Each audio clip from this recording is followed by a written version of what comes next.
우리가 시편 118편을 이제 보면서 헤세드를 주제로 말씀을 쭉 듣다가 헤세드는 주일에 듣기를 위닝 스피릿이다. 그러니까 헤세드가 하나님의 인자하심 혹은 하나님의 자비 또 하나님의 인내 이렇게 번역이 되죠. 신약 성경에는 그냥 사랑 이렇게 한마디로 번역이 되는데 아니 그것하고 위닝 스피릿하고 어떤 관련이 있느냐 우리가 이렇게 생각을 할 때 잘 연결이 안 됩니다. 우리가 흔히 생각하는 사랑은 어떤 감정적이고 로맨틱하고 뭔가 또 친밀하고 이런 것들만 부각이 돼 있고 이제 하나님의 그 크시고 영원하신 인자하심에 이르기에는 그걸 갖고는 좀 많이 부족하죠. 그래서 때로는 내가 가지고 있는 사랑의 척도를 가지고 예수님을 통해 나타난 하나님의 사랑을 알려고 하면 왜곡이 됩니다. 큰 물건을 작은 상자 안에 넣으려고 하는 그런 시도가 되기 때문에 그래서 우리가 그 시편 118편에 이제 하나님을 찬양하잖아요.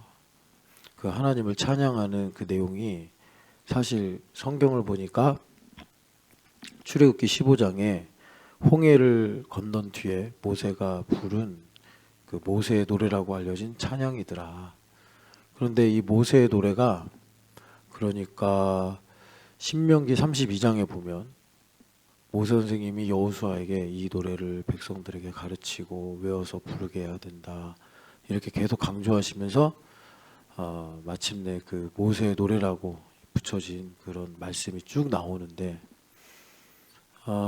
그 연장선에서 지금 여기 15장을 보면은 우리가 2절만 읽었는데요. 3절에 보면은 하나님의 검은고를 가지고 있는 승리한 성도들이 모세의 노래를 부르고 있더라 이렇게 말씀하는 겁니다. 그러니까 오늘날 우리가 살면서 돈이 없어서 힘들거나 고통이 너무 커서 우리가 힘든 게 아닙니다. 하나님의 사랑을 몰라서 하나님의 사랑이 부족해서 그래서 우리가 의심하고 낙심하는 거예요. 내 주변 사람이 나를 힘들게 해서 내 인생에 너무 고통스러운 일이 있어서 내가 아프고 어렵고 두렵고 외롭고 이런 것이 아니라 우리가 예수님을 믿는 사람이라면 그런 줄 알았는데 세상에선 그런 식으로 말하고 인간적으로는 서로를 그렇게 이해하지만 우리가 예수님을 믿으면 우리의 1순위는 하나님과의 관계잖아요. 하나님과의 관계이기 때문에 하나님 중심으로 나의 삶을 다시 한번 보면 내가 하나님의 사랑이 부족하니까 돈이 없다고 근심하는구나. 하나님의 헤세드가 가난하니까 내가 인생에 이런 문제로 인해서 지금 염려하고 낙심하는 거구나. 정말 나에게 더 필요하고 더 풍성하고 오늘도 내가 목마른 사슴처럼 갈급해야 되는 것은 하나님의 헤세드구나. 이걸 우리가 제대로 봐야 한다라는 것입니다. 그래서 여기도 이제 모세의 노래를 부르는데 지난번에 말씀드린 것처럼 왜 모세가 노래를 불렀느냐. 여기 2절에 보면 짐승 이야기가 나오잖아요. 짐승과 그의 우상과 그의 이름의 수다. 이걸 좀 알려면 계시록 13장을 우리가 쭉 봐야 되는데 지금 여기 15장의 이 환상이 11장의 7번째 나팔을 불고 그 7번째 나팔 다음에 계시록을 쭉 보면 7개의 대접이 이루어져야 되거든요. 이 대접에 하나님의 진노가 담겨서 회개하지 않는 하나님을 대적하는 무리들을 심판하셔야 되는데 그 7번째 나팔과 7개의 대접의 심판 사이에 하나님께서 시리즈로 7개의 환상을 보여주세요. 그 환상 가운데 이제 결론부의 환상이 지금 우리가 읽은 15장 2절이 있는 이 환상입니다. 근데 그 환상의 내용이 두 개가 이렇게 오버랩이 돼 있어요. 하나는 뭐냐면 일곱 천사가 일곱 재앙을 가지고 있는 대접을 가지고 나오는 것과 그것이 여기 보면은 마지막 재앙이다. 이 재앙은 대한성소공회에서 첨가한 거고 그냥 이게 마지막이다 이렇게 말씀하고 계시는데 이것과 동시에 사실 다른 양상이지만 같은 일로 진행되는 게 뭐냐면 짐승과 그의 우상과 그의 이름의 수를 이긴 성도들이 유리 바닥 가라고 나와 있는데 여러분 영어 성경 보면은 가가 아니고 위에요 위에. 그러니까 유리 바닥 위에 서서 사실 바닷물 위에 선다는 게 말이 안 되지만 이건 상징이기 때문에 바다 위에 서서 그러니까는 여러분 출애굽은 바다를 가르고 지나간 거잖아요. 그러니까 어떻게 보면 바다 위를 걸어갔다 이렇게 봐도 돼요. 그러니까 이게 본질은 뭐냐면 이 바다가 하나님을 대적하는 세력을 상징하는 건데 하나님께서 그 세력을 정복을 하셔서 홍해 때는 가르고 지나가신 거고 여기서는 그 위에서 그러니까 성도들이 지금 하나님께 찬양을 하고 있는 겁니다. 이게 그 일곱 번째 시리즈 환상의 마지막 장면인데 그러니까 왜 찬양하죠? 모세 보면요. 그 말탄 자와 군대를 바다에 던지셨도다. 그래서 찬양하는 거거든요. 그러니까 여기 있는 이 성도들이 찬양하는 이유는 뭐죠? 말탄 자와 그 군대처럼 짐승과 그의 우상과 그 이름의 수를 하나님께서 이제 파하시고 승리하신 것을 모세의 노래로 어린 양의 노래로 찬양을 하는 것이더라. 그래서 우리가 오늘은 여러분 좀 짐승에 집중하려고 그러거든요. 우리가 이 짐승으로 인해서 찬양하는 건데 짐승의 일로. 근데 짐승이 뭔지 모르면 뭐 우리 찬양을 따라는 부른다 하더라도 뭐 와닿지도 않고 우리 하나님은 찬양하도록 우리를 지으셨는데 그래서 우리한테 자유의지를 주셨거든요. 하나님께서 우리를 사랑하신다 할 때 우리에게 사랑하셔서 주신 최고의 선물은 자유의지예요. 자유의지. 그럼 우리가 자유의지를 가지고 이 찬양의 가치, 이 찬양의 기쁨, 이 찬양이 주는 감격이 뭔지를 알고 불러야지 그냥 우리가 하나도 감동이 안 오는데 뭐 녹음기처럼 그냥 따라 부른다고 이것이 하나님께 영광이 되지는 않잖아요. 그러니까 우리가 짐승이 뭔지를 알아야 여기 이제 승리하고 찬양하는 거니까 이 찬양이 이렇게 보배롭구나. 그래야 우리 삶에 제대로 헤세드가 임하여 우리가 살면서 여러분 우리가 유리 바다 위에 산다고요. 유리 바다 위에. 이 바다 위에 우리가 살고 있는데 여기서 하나님을 찬양하면서 영광을 돌릴 수 있다. 근데 여기서 이제 우리가 한 가지 알아야 되는 건 뭐냐면 여러분 3, 4절 읽지 않았지만 3, 4절 보면요. 이 찬양의 내용이 하나님은 누구신가요? 그래서 하나님은 전능하신 분이고 하나님은 크신 분이고 하나님은 놀라우신 분이고 하나님은 의로우신 분이며 참되신 분이고 하나님은 경외로우신 분이고 두려우신 분이고 하나님은 영화로우신 분이며 하나님은 거룩하신 분이다. 그러니까 하나님 자신을 찬양하는 거예요. 그럼 여기서 중요한 거는 여러분 우리는요 항상 알아야 돼요. 가만히 냅두면 기도도 안 해요. 하나님을 경배도 안 해요. 그냥 이 땅에서 나만을 위해서 사느라 시간 다 쓰고 그것 때문에 갈팡질팡하고 그런 죄인이란 말이에요. 우리가 무지하고 어리석은 죄인이에요. 그래서 하나님께서 계속 제가 이제 그 모략 이야기를 하잖아요. 어떻게 우리에게 그러면 은혜를 베푸시느냐. 그래서 우리가 주일에 율법의 마침이다라는 로마서 10장 4절에 이 특이한 표현을 우리가 알아야 된다. 그러니까 여러분들이 특별하다, 특이하다라고 안 느껴지셔도 좀 약간 강제적으로 이거 되게 특이한데 이렇게 생각하시면서 좀 묵상하셔야 돼요.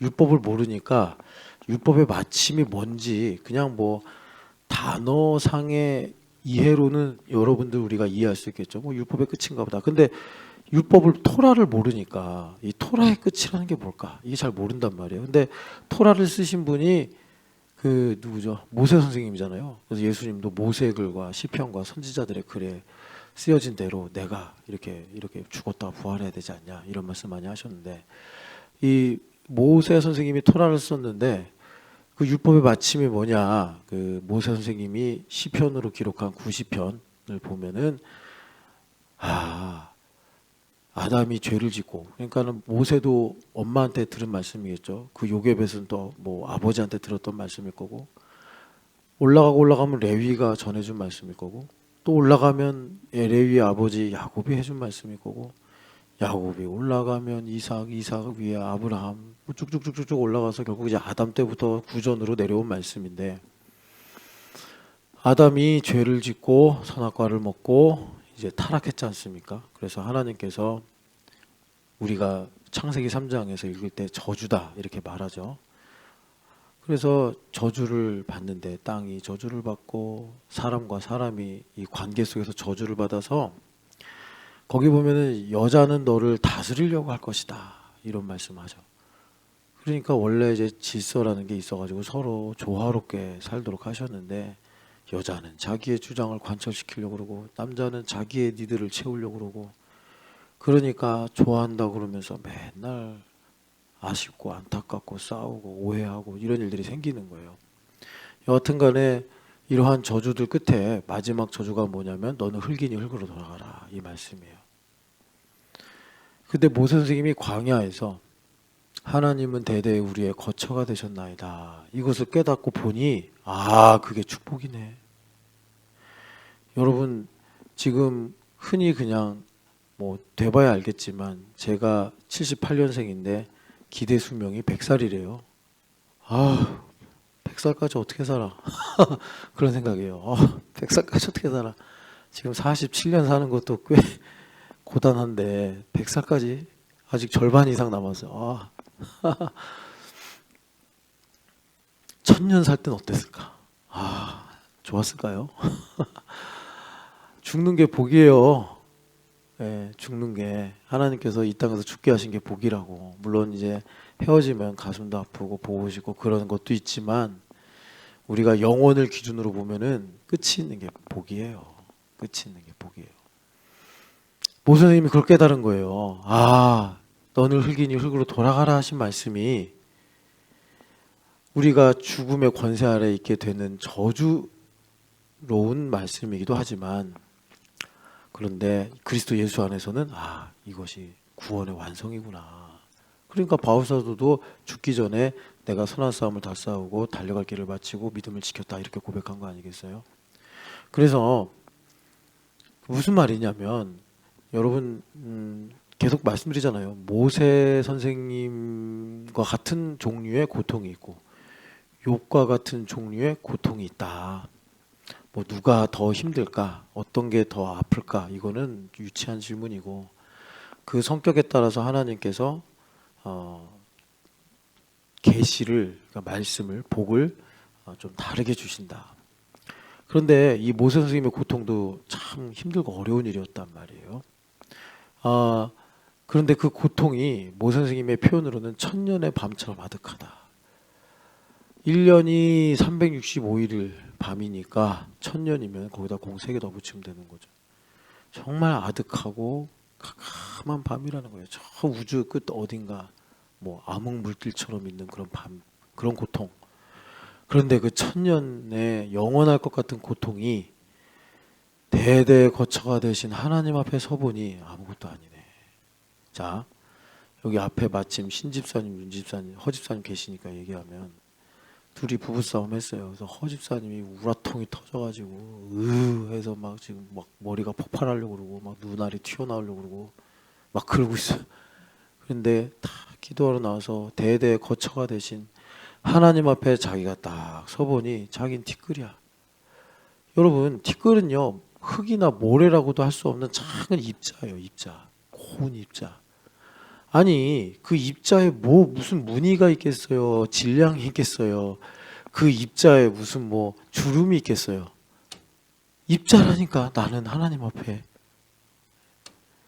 근데 뭐 거기에 무슨 뭐 여러분 내가 뭐가 된다고 생각하니까 하나님 이렇게 살 수가 있습니까? 막 이러는 거예요. 못 참아 막 이러고. 우리 하나님 앞에서 티끌이요. 입자라고 입자. 예. 후 하면 나. 아벨이 그래서 아벨이에요. 후 하면 날아간다고. 이름의 뜻이 허망하다. 그래서 그 모 선생님이 그걸 깨달으니까 해방된 거예요. 해방된 거예요. 그 모든 슬픔, 외로움, 정죄 이런 모든 것에서부터. 그래서 율법의 마침이 돼야 자 하나님의 모략을 이해할 수 있다. 그러니까 이런 거예요. 율법의 마침이 됐다는 걸 다른 걸로 표현하면 한 아이가 성장합니다. 쭉 성장하는데 맨날 부모님한테 원망을 갖고 있었어요. 왜 날 안 사랑해주나, 동생만 사랑하고 맨날 나한테 뭐 상처만 주고 그랬는데 율법의 마침이 딱 되니까 다 은혜였구나. 참 내가 그동안 그걸 모르고 살았구나.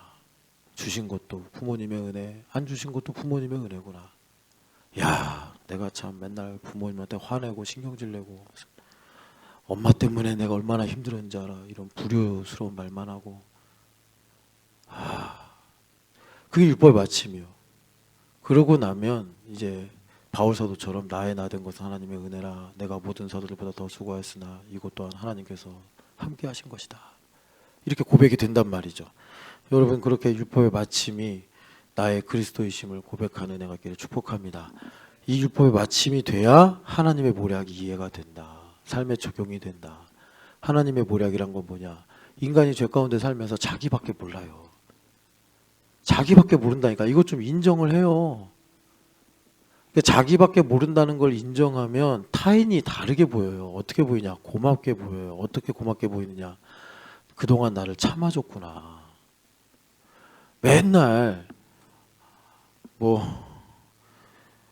이제 허집사님이 10년 동안 우리 교회 섬겼는데 맨날 목사님은 나는 차별하고 나는 맨날 목사님 가르쳐주지도 않고 그랬는데 이제 허집사님이 나는 정말 나밖에 모르는 인생이었구나. 왜 하필 아침에 주일에는 전 집사님이 맨날 전 집사님 얘기 듣는데 새벽에 허집사님 앞에 앉아가지고 그래서 허집사님이 나만 아는구나라고 생각하고 나면 그동안 목사님 날 참아주셨구나. 이것이 내가 사는 것이 아니요 그리스도께서 사는 법을 제가 지금 실예로 말씀을 드리는 거예요. 너무 우리가 실체가 없는 삶을 살아서 나밖에 없는 게 실체가 없는 거예요. 지극히 참을 수 없는 존재의 가벼움, 자기밖에 없는 거예요. 그래서 스탈린의 둘째 아들이 화장실 똥 싼다고 수치심 때문에 자살했다니까요. 그 소설 속에 보면. 그래가지고 여하튼간에 나를 견뎌줬구나. 감사하다. 그렇게 다르게 보인다고. 그러니까 우리가 참 나밖에 모르기 때문에 하나님께서 나를 어떻게 가르치시냐. 하나님께서 나의 죄를 깨닫게 하셔서 하나님의 은혜를 알게 하신다. 이렇게 해요. 나의 죄를 깨닫게 해서. 내가 얼마나 죄인인가. 얼마나 죄인인가. 내가 얼마나 하나님의 은혜와 사랑을 모르고 소비만 하고 사는가. 그러니까 지금도 우리가 기도했잖아요. 우리가 그릇을 준비하자. 되게 추상적이죠. 이해는 되는데 느낌은 오는데 사경회가 있으니 여러분 그 엘리사 선지자 때 선지자의 아내였는데 과부가 돼가지고 빚을 졌더니 내 아들 딸들을 종으로 잡아가려고 합니다. 그래서 엘리사가 가가지고 다 그릇을 좀 준비해라. 그래서 동네방네 다니면서 그릇을 다 준비했더니 그 그릇이 다 채워질 때까지 하나님께서 기름을 부어주셨다. 그래서 여러분도 기름을 준비하자는 거예요. 기름을. 그 마음을 준비해야겠구나. 마음에. 여기까지는 알지. 근데 어떻게 할 거예요? 그 다음에 마음에 여기다 그릇을 새길 거예요? 아니면 진짜 집에서부터 항아리를 들고 올 거예요? 어떻게 준비할 거예요? 마음에서 그릇을 준비한다는 게요. 나와 형제 자매 사이에 막힌 담을 허무는 거예요. 지금 여러분 혹시 공동체 기도 제목 아십니까? 사경회를 앞두고 제가 알면 또 왜 안 하냐 하냐 이러기가 제가 점점 나이가 들면서 파이팅 정신이 사라진다고.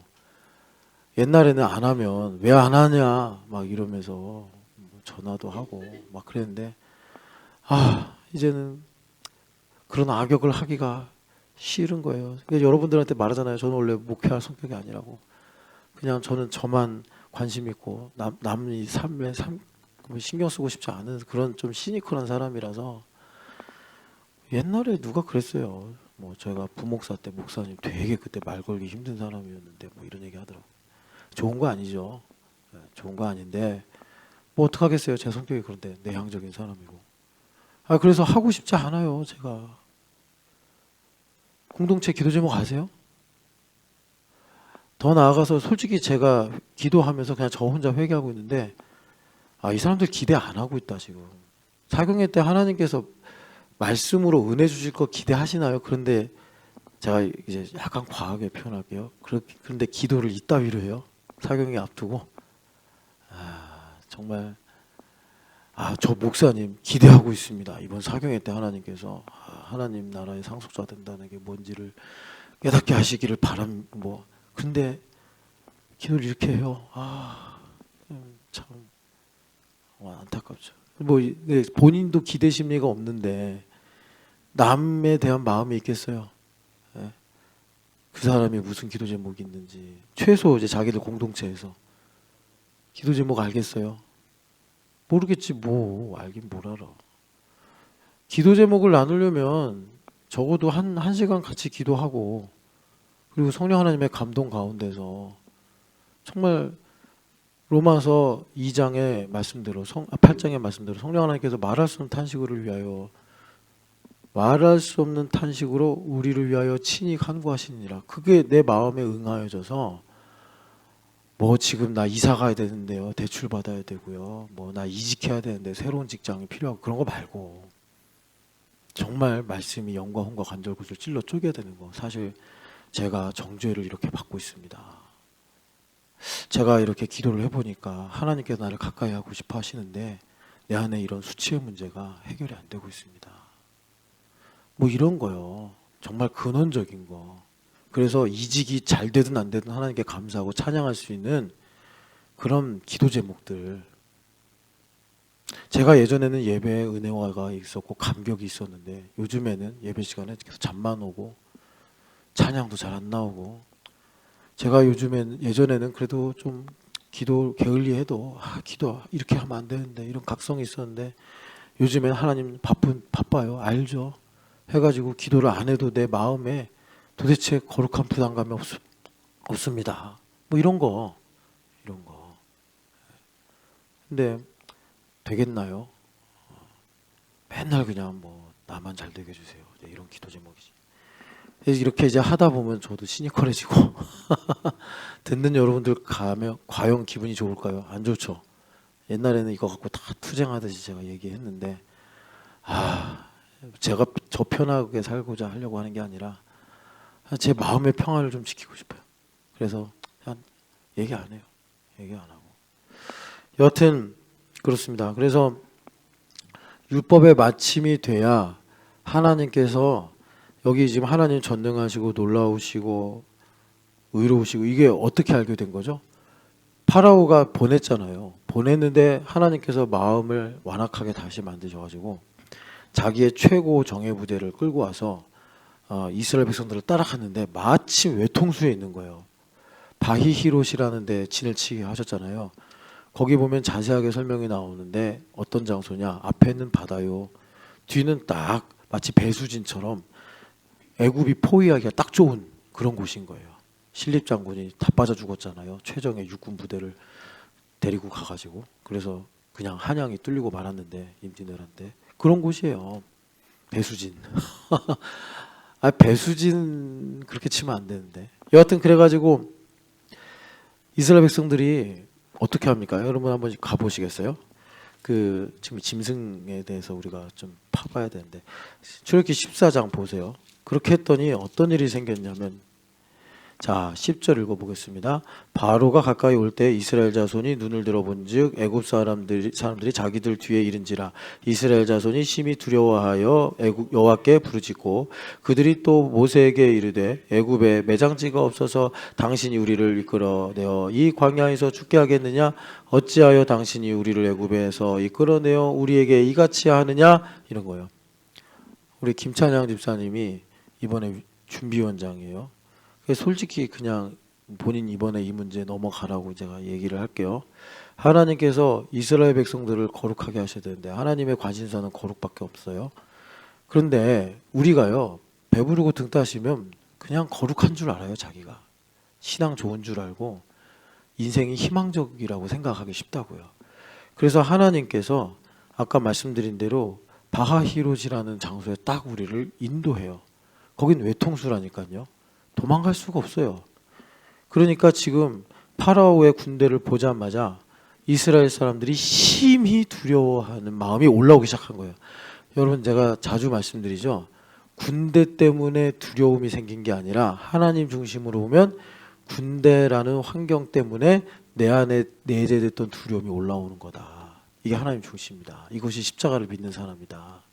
맨날 이거를 자기중심적으로 생각하는 사람은 나를 왜 바하히롯에 놓으셔서 여기 하는 말대로 아니 무덤이 없어가지고 우리를 광야로 이끌어낸 거야? 이거 불평과 원망이죠. 지금 모세가 정말 이런 의도나 또는 모세가 능력이 없거나 하나님께서 능력이 없어서 이런 상황을 만드신 게 아닌데 이 사람들은 지금 그렇게 말하고 있단 말이에요. 자기중심적이죠. 여러분, 우리가 적어도 이번에 이제 하나님 나라의 상속자다. 이게 뭐냐면 하나님 우리에게 땅을 주기를 원하시는데 이 땅을 그럼 우리가 어떻게 정복하고 살 거냐. 매우 현실적이면서도 매우 영적인 이야기인데, 그러니까 그러려면 먼저 눈이 열려서 아, 내 안에 이런 원망이 있었구나. 내 안에 이런 불평이 있었구나. 내 안에 이런 뭐랄까 적대감이 있었구나. 이거 지금 다 드러나잖아요. 지금 아, 내 안에 이런 두려움이 있었구나. 이러는 거예요. 그래서 이걸 갖고서 자, 아까 이기고 벗어난 자들이죠. 어떻게 이기고 벗어났죠? 하나님께서 그 군대를 집어던진 거예요. 그 군대를 집어던진 건 사실 이스라엘의 두려움을 집어던지신 거고 이스라엘의 노예 근성을 바닷속에 집어넣으신 거예요. 그러니까 우리가 그런 것들이 드러나서 아까 어린 양의 노래라고 그러는데 예수님의 이름을 선포하고 찬양할 때 그때 마침 드러나는 두려움과 원망과 슬픔을 주님께서 바다에 던져버리셔서 다시는 이것이 너의 눈에 나타나지 않게 하겠다라는 말씀을 주심으로 우리가 하나님은 놀라우신 분이고 하나님은 크신 분임을 깨닫고 알아 하나님을 찬양하게 되더라는 거예요. 그래서 우리 최소한 눈이 열려야 돼요. 그러니까 제가 여러분 이게 이런 여러 가지 이제 현실의 문제를 가지고 여러분들하고 나눌 때 눈이 안 열려. 그러니까 제가 이렇게 보면 그냥 눈을 가지고 보지 않기로 작정하신 분들 같아. 그렇게 지금 우리가 영안이 열린다, 교회됨 40일이나 설교나 개인적으로 얼마나 많이 들었습니까? 하나님 중심은 영적인 안목이 열리는 것이다. 그 영적인 안목이 열린다는 것은 가장 기본적으로 우리 형제자매들 사이 안에 있는 예수님을 보는 거다. 근데 이것을 또 우리가 개인적으로 좀 소화를 해보면 방금 말씀하신 대로 돈이 없어요. 돈이 없는 게 문제가 아니라 돈이 없는 상황 때문에 내 안에 일어나는 근심 걱정, 아, 내 안에 이런 근심 걱정이 있어서 주님께서 일을 못 하셨구나 해서 안식일의 주인이신 예수님께 그걸 가지고 나가서 회개하고 그리고 예수님을 주인으로 높이는 거예요. 아까 전에 그 모세와 어린 양의 노래라고 한 말씀처럼 하나님은 영화로우시고 하나님은 거룩하시며 하나님은 놀라우신 분이요 하나님은 전능하신 분이라. 이게 안식일의 찬양이에요. 그걸 시편 91편에서 인자하심과 성실하심으로 딱 묶어 놓는 거예요. 그렇게 하면 안식일의 주인이신 예수님께서 복음서에서 안식일마다 유독 더 열심히 일을 하신 것처럼 그 현실의 문제를 고치고 해결해 주시더라라는 것입니다. 근데 눈이 안 열리면 뭐 돈이 없어서 누가 나한테 이래서 지금 이런 문제 때문에 계속 그러고 산다니까요. 그러면 어떤 삶을 사냐면 그것도 확률로 가요. 한 성실한 사람은 한 절반 정도, 성실하지 못한 사람은 한 3분의 1 정도 해결할까 말까 율법 세상에서. 그런데 해결이 아니에요. 왜냐하면 내 안에 근본적인 빵꾸가 나와 있기 때문에 또 다른 일로 그 문제가 또 생겨요. 이거 이렇게 막아놓으면 여기서 구멍 뚫리고 이렇게 막으면 또 여기서 구멍 뚫리고 이렇게 막아놓으면 또 저기서 구멍 뚫리고 막 이래. 인생이 그래요. 그래서 도쿠가와 이에야스가 그 동조궁에다가 여러분 다 읽어보셨어요? 거기 올라가면 도쿠가와 이에야스의 철학이다 해가지고 막 한 줄 써놓은 거 있잖아요.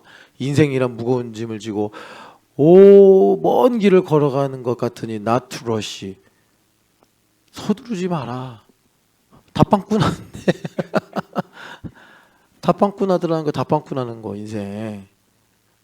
그러니까 뭐 독화 예하스야제 하나님 모르니까 그런 거고, 우리가 근본적으로 내 마음에 예수님을 율법의 마침으로, 다시 말해 안식일의 주인으로 모셔야지 주님께서 우리를 복되게 하신단 말이에요. 그것이 모세의 노래예요. 그래서 김찬현 집사님한테 말하는 거예요. 찬현 집사님 성실해요. 되게 착하죠. 되게 성실하고 착해. 그러니까 무슨 문제가 생기죠? 자기가 설거지할 때 설거지 안 하고 히히덕덕 거리는 인간들은 인간으로 안 보이는 거예요. 솔직히 본인이 조심스럽게 표현해서 뭐 그냥 저래도 되는가 뭐 이런 생각을 한다지만 속으로는 아주 냉정하고 칼같이 아이고 저러면서 뭐 말씀 들으라고 그러고 뭐 그런 생각하는 거죠. 솔직히 말해서. 그러니까 예수님 일을 못 하시는 거. 왜? 예수님 일을 한다는 거는 찬양 집사님이 더 영향력을 갖거나 뭔가 더 권세를 갖는다는 건데, 그게 사람을 살리는 메스가 될지 망나니의 시퍼런 칼이 될지 누가 알아요, 그걸. 그러니까 그냥 하나님께서 찬양아 너는 커터칼만 갖고 살아라. 커터칼 갖고 이렇게 커터칼 갖고 부르르 떨어야 뭐 종이 몇 장 자르고 말 거니까. 근데 이 성령의 검 말씀. 그래서 찬양 집사님 그거 확실하게 정리하고 갑시다 이번에. 그래서 여기 보면은, 그래서 그 12절 같이 읽어보겠습니다. 우리가 애굽에서 당신에게 이른 말이 이것이 아니냐, 이르기를 우리를 내버려 두라, 우리가 애굽 사람을 섬길 것이라 하지 아니하더냐. 애굽 사람을 섬기는 것이 광야에서 죽는 것보다 낫겠노라. 명언이죠. 참 말도 어떻게 이렇게 찰지게 하는지. 명언이죠, 명언. 애굽에 있는 게 나을 뻔했네. 이 인간들 제정신이에요? 10가지 장 다 봐놓고서, 그리고 파라오가 자기 자식들 어떻게 했는지 다 알면서, 이게 노예근성이라고. 우리가 이런다니까요. 세상 사랑하면서 자기들이 하나님 노래하고 찬양하고, 그래서 출애굽 6월절 지나고 출애굽할 때 그때 감격, 그때 그 승리, 하나님의 놀라운 능력 다 잊어버리고 우리는 애굽 사람 섬기는 게 더 좋았어 이러고 있는 거예요. 여러분 정확하게 우리 마음이 그래요. 그래서 주님께서 말씀하시죠. 13, 14절 같이 읽어보겠습니다. 모세가 백성에게 이르되 너희는 두려워하지 말고 가만히 있어서 여호와께서 오늘 너희를 위하여 행하시는 구원을 보라. 너희가 오늘 본 애굽 사람을 영원히 다시 보지 아니하리라. 여호와께서 너희를 위하여 싸우시리니 너희는 가만히 있을지니라. 아멘. 자, 하나님께서 바하히롯과 같은 특정한 상황을 주십니다. 자, 우리 김차현 집사님 예를 들었으니까, 바하히롯이 뭐였냐면 설거지였어요. 2층 설거지. 나는 열심히 물에 손에 물 젖어가고 막 바지도 젖어가고 애쓰고 이러는데, 뭐 보면 차량 형제 동생들보다는 형들이 많죠. 형들은 히히덕덕거리면서 그냥 계속 먹고 있고 잔소리만 하고 있고. 그래서 김찬양 집사님 안에 자기의라는 정말 찬양 집사님의 인생을 계속 좀먹는 자기의가 이제 올라오는 거예요.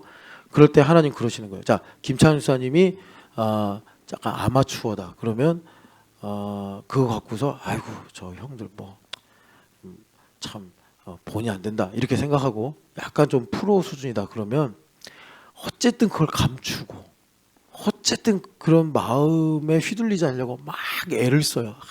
그게 어떻게 보면은 이스라엘 백성들 중에 몇몇 용감한 사람은 짝대기 들고 목동 들이니까 한번 싸워봅시다 막 이러는 거예요.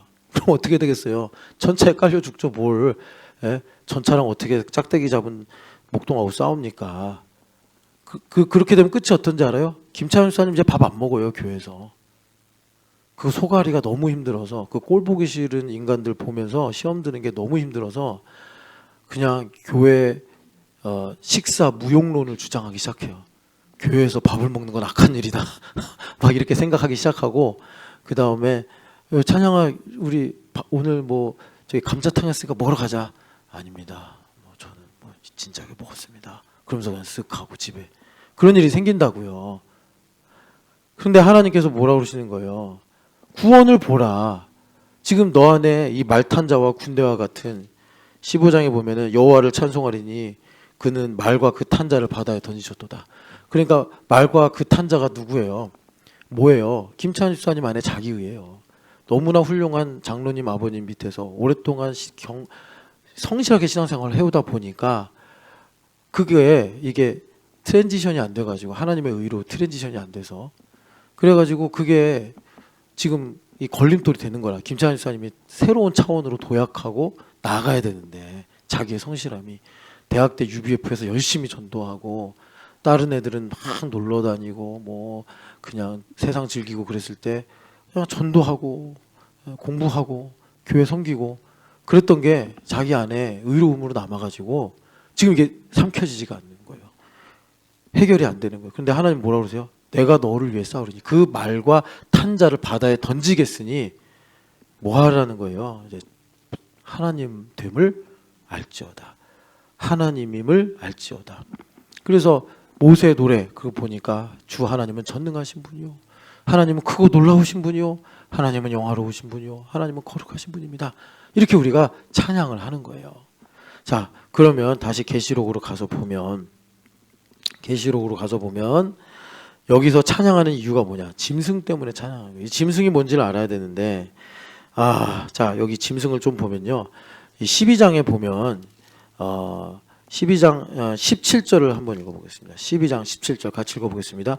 용이 여자에게 분노하여 돌아가서 그 여자의 남은 자손 곧 하나님의 계명을 지키며 예수의 증거를 가진 자들과 더불어 싸우려고 바다 모래 위에 서 있더라. 아멘. 여기서부터 우리 이야기예요. 여러분 12장은 교회 이야기라고 그랬어요. 그래서 이 7시리즈의 환상 중에 첫 번째 환상이 지금 12장 1절을 보면은 하늘의 큰 이적. 아까 전에 보면 15장에도 큰 이적이라고 그랬잖아요. 그러니까 15장의 마지막 이적하고 12장의 마지막 첫 번째 환상하고 이게 지금 이제 상호작용을 하는 건데 그러니까 여기 보면 한 여자가 있는데 해와 달과 별로 입었다. 이게 지금 요셉의 꿈하고 똑같잖아요. 그러니까 요셉이 교회의 영광을 본 거예요. 교회의 영광을 지금 요한 사도가 환상 속에서 보는데 자, 여기 2절부터 3절까지는 무슨 내용이냐면 예수님 오시기 전에 언약 공동체예요. 예수님 오시기 전에 언약 공동체. 그렇게 보시면 됩니다. 그 요셉의 꿈이 여기까지 본 거예요. 그리고 아이가 낳죠. 5절 보면은. 그래서 하나님 보좌로 올라가죠. 이것이 예수님 오신 그 당시 언약 공동체예요. 그리고 6절을 보면은 여자가 광야로 도망함에 거기서 1260일 동안 있었다. 양육을 받았다라고 하고 그 다음에 이제 하늘의 전쟁 이야기가 나오고 13절부터 16절까지 용이 여자를 박해하기 시작하는데 여기 보면은 한때 두때 반때를 양육받고 또 이 뱀이 물을 토해가지고 여자를 떠내려가게 하려고 그러는데 하나님께서 보호하시고 뭐 이런 말씀이 나옵니다. 교회가 박해를 받는 거예요. 6절하고 13절부터 16절까지 같은 내용인데 무슨 말이냐면 여러분 제가 여기서 뭐 신학 강좌는 아니니까 그냥 결론을 말씀드릴게요. 예수님 승천 직후 교회 공동체입니다. 그래서 교회사를 보면요. 그런 때가 없었어요. 그런 때가. 그러니까 로마는 단순히 세계에 있었던 여러 제국 중에 하나가 아니에요. 여러분도 아시지만 다니엘서에 보면은 그 제국에 관한 꿈을 꾸잖아요. 그 제국들이 다 짐승으로 다니엘서에도 나오는데 그 제국이 첫 번째 뭐 이제 아수르 나오고 뭐 아수르 안 나오지. 바벨론 나오고 페르시아 나오고 헬라 나오고 마지막이 로마잖아요. 로마가 제일 잔인하다. 그 다니엘서 7장 보면 4마리 짐승이 나와요. 사자, 곰, 표범. 헬라가 표범이고 마지막 짐승은 아예 비유가 안 돼. 무시무시한 짐승이라고 나와요. 그게 로마예요. 그래서 여러분들 다 교회사 대충 알지만 그 10명의 황제 네로부터 시작을 해가지고 그 황제들이 얼마나 지독하게 그 교회를 핍박했습니까? 그거예요. 지금 여기 이 내용이. 그래서 그 박해받는 중에 여러분 하나님 무슨 일을 하셨죠? 오늘날 그 이후로 2000년 동안 교회가 신앙 고백을 가지고 든든히 서 있을 수 있는 모든 그 신경들이 그때 다 쓰였어요. 교회란 무엇이며 예수님의 인성과 신성은 어떤 것이며 삼위일체는 어떤 것이고 성경의 정경은 무엇이며 여러분 지금 제가 말씀드린 몇 가지만 해도 얼마나 교회의 그 기초에 해당되는 겁니까? 이게 부실하면 교회가 세워질 수가 없어요. 근데 그 300년 지금 여기 보면은 그 광야에서 양육을 받는다고 그러잖아요. 그러면서 신앙 고백들을 다 해버린 거예요. 교회들이. 예수님의 신성과 인성은 100% 섞일 수 없는 따로 있으나 일체이시다. 신성과 인성은 삼위일체 하나님의 신앙 고백, 성경 66권의 정경의 신앙 고백, 또 교회에 관한 뭐 머리와 몸의 신앙 고백, 이런 것들이 그때 다 만들어진 거예요. 그리고 그 이후부터 지금까지, 그리고 앞으로 예수님 오실 때까지의 내용이 17절 내용이에요. 17절. 그래서 용이 분노하여 누구랑 싸워요? 누구랑 싸우냐면 여자의 남은 자손. 근데 이거 정확하게 번역하면 여자의 자손의 남은 자들이에요. 그러니까 우리예요. 우리. 여자, 이제 이 번역도 맞기도 하고, 또 다르게 번역하면 여자의 자손. 뭐가 생각나죠? 창세기 3장 15절. 여자의 자손이 와서 뱀의 머리를 상하게 할 것이다. 그래서 13장 3절 보면은 짐승의 머리가 상해요. 실제로. 그러니까 예수님의 죽으신과 부활이 원수마귀에게 그 노르망디 상륙 작전과 같은 결정적 타격을 준 건 맞아요. 그래서 여러분 이걸 갖고 우리 삶을 봐야 돼요. 그러니까 여기 더 나가면 오늘 짐승 얘기를 다 못하니까 여하튼 간에, 그래서 여기서 중요한 건 뭐냐면 여자의 남은 자손들이 있는데 계명을 지키며 그 남은 자손의 정체성이 뭐냐면 예수의 증거를 가진 자들. 여러분, 하나님의 계명을 지키며 예수의 증거를 가진 자들 어떤 사람들이에요? 성전된 교회예요. 교회잖아요. 이게 성전이잖아요. 여러분, 하나님께서 계명을 주시고 어떻게 지키라고 그랬죠? 니들 힘으로 알아서 지켜라 그랬어요? 아니죠. 성막을 지어서 통치를 베푸시면서 계명을 지키며 살도록 하신 거예요. 그게 시편 133편의 축복이에요. 복을 명령하셨으니 영생이더라. 어떻게 되는 거죠? 이스라엘 백성들이 가나안 땅에 살면서 헐몬산에 이슬이 내리듯이 시온의 산들에 하나님의 보배로운 기름 부음이 흘러서 하나님께서 거기서 율법을 지키면서 거룩하게 살도록 하신 거예요. 그것이 하나님의 계명을 지키며 예수의 증거. 여러분, 증거 장막 이러잖아요. 증거 궤 뭐예요? 성전의 지성소 아닙니까? 그래서 여기서 이제 중요한 것이 출애굽의 그 패턴, 말과 그 탄자를 바다에 던지시고 짐승을 이기시는 하나님의 그 승리의 패턴은 오늘 교회가 되어 성전된 우리에게도 그대로 적용된다는 거예요. 그러니까 내가 교회 생활을 하는데 하나님의 모략으로 예수님께서 에베소 5장 13절의 말씀처럼 내 안에 빛을 비추셔서 나의 숨어 있는 허물들, 시편 19편에 율법을 지극히 묵상하면 거기서 뭐라고 그런대요? 여러분 19편 나중에 집에 가서 읽어봐요. 나의 숨은 허물을 깨닫게 하신다. 나의 숨은 허물을 깨닫게 하셔서 어떻게 하신대요? 내 마음의 묵상과 내 입술의 열매가 주님께 연락되기를 원하나이다. 그러고 끝나잖아요. 그러니까 우리가 이제 성전이 되어서 교회로 살아가는데 그것이 출애굽 패턴과 똑같다는 거예요. 그래서 우리가 그렇게 살아가면 하나님께서 숨은 허물을 드러내세요. 그게 파라오가 이스라엘 백성들 추격하듯이 원수마귀가 최정의 부대를 보내가지고 너는 내 거야 이러고 있는 거예요. 그럴 때 우리 안에 깨어있지 않으면 애굽에 돌아갈 걸, 이런 말을 하면서 하나님 언제 내가 이렇게 해달라고 했습니까? 막 이런 원망하고 뭐 누가 나쁘다 그러고 뭐 누가 틀렸다 그러고 마음에 안 든다라고 그러고 청소 안 하는 저 인간들 왜 밥을 먹냐 그러고 막 이렇게 얘기를 하고 있는 거예요. 그때 모세의 노래, 어린 양의 노래, 여기 보면은 그 아까 어린 양의 노래를 부르시던 분들이 어떻게 했죠? 하나님의 검은고를 가지고 있어요. 여러분, 이건 상징이지만 하나님의 검은고, 원래 영어 성경 보면 하나님의 하프예요. 하프. 우리 전통악기에는 하프가 없으니까 검은고 띵 띠딩 띵 뭐 이렇게 충성스러운 사람들이에요. 여러분, 그 하나님의 검은고를 이번에 꼭 받으시기를 축복합니다. 전 검은고보다 하프가 좀 좋습니다. 하프 하세요. 하프. 그래서 여러분, 그 불이 섞인 유리 바다에서 하나님을 찬양하시기를 축복합니다. 그래서 여러분, 이 모세 노래를 부르는 사람은, 여러분 유리바다 이야기 어제 읽었잖아요. 요한계시록 5장 6절인가 5절에 보면 어린 양께서 유리바다 위에 서 있다고. 왜 유리바다 위에 서 있죠? 바다가 어떻게 유리바다가 될 수 있죠?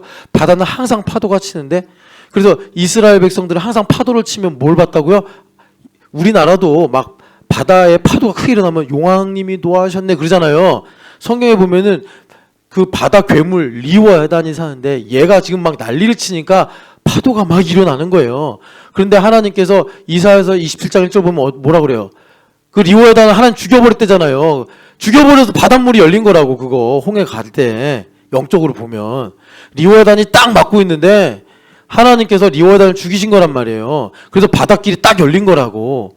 그리고 그 바다를 이용해서 하나님께서 말과 그 탄자를 바다에 그냥 완전히 가라앉혀 버린 거예요. 내 안에 정죄와 숨은 허물들, 이런 것들 다, 하나님을 향한 적대감들, 두려움들, 세상을 사랑하는 마음들을 하나님께서 다 그 바다에 던져버리신다고.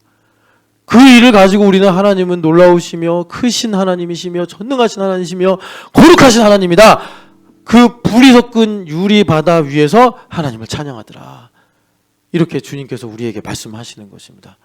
자, 그래서 이게 놀라운 하나님의 이 모략인데, 이 짐승 이야기는 오늘 시간이 없어서 다 못하고 아까 읽었던 15장 2절 말씀만 다시 한번 여러분 정리하고 넘어가면, 12장 2절 보면 이 찬양하는 사람들이 유리 바닷가에 서 있잖아요. 유리 바닷가가 어디예요? 아까 12장 17절 보면은 용이 열받아가지고 어디 있다고요? 바다 모래 위에 서 있더라. 그래서 바다에서 뭐가 나와요? 13장 1절 보면 짐승들이 나와. 계시록 말고 다니엘서 7장에도 보면 바다에서 짐승이 계속 나와요. 그러니까 바다는 뭐냐면 원수마귀가 일하는 필드예요.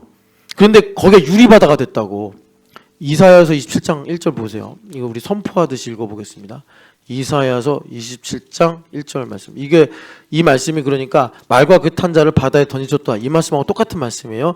같이 읽어보겠습니다. 그날에 여호와께서 그의 견고하고 크고 강한 칼로 날랜 뱀 리워야단 곧 꼬리 꼬불꼬불한 뱀 리워야단을 벌하시며 바다에 있는 용을 죽이시리라. 아멘. 그래서 우리가 유리바다 위에 서서 우리가 하나님의 검은 고를 들고 찬양하는 거예요.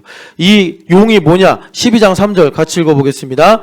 12장 계시록 12장 3절입니다. 하늘에 또 다른 이적을 보이니 보라, 한 큰 붉은 용이 있어 머리가 7이요 뿔이 10이라. 그 여러 머리에 7 왕관이 있는데 그 꼬리가 하늘의 별 3분의 1을 끌어다가 땅에 던지더라. 용이 해산하는 여자 앞에서 그가 해산하면 그 아이를 삼키고자 하더니, 그 용이에요. 그 용. 용이 짐승을 만들고 짐승이 우상을 만드는데 그 우상에는 짐승의 지혜가 있더라. 그거예요. 그걸 이겼단 말이죠. 이 사람들이 어떻게 이긴 거예요? 모세의 노래로 이겼단 말이죠. 모세의 노래로. 그래서 그들이 여러분 기억하세요? 지금 여기 이기고 벗어난 자들 이렇게 나오죠. 그러니까 이게 지금 이제 뭐하고 이렇게 중첩이 되어 있냐면, 우리는 예수님 우리 안에 있음을 믿잖아요. 그래서 계심을 믿으니까 요한복음 5장을 보세요. 5장. 요한 사도가 막 울잖아요. 크게 울었어요. 그랬더니 장로 중 한 사람이 내게 말하되, 5장 5절, 장로 중에 한 사람이 내게 말하되 유다 지파의 사자 다윗의 뿌리가 이겼으니 그 두루마리와 그 7인을 떼시리라 하더라. 아멘. 자, 다윗의 뿌리이신 예수님 이기셨대요. 이기셨다라는 말은 단번에 영원히 이기신 것입니다.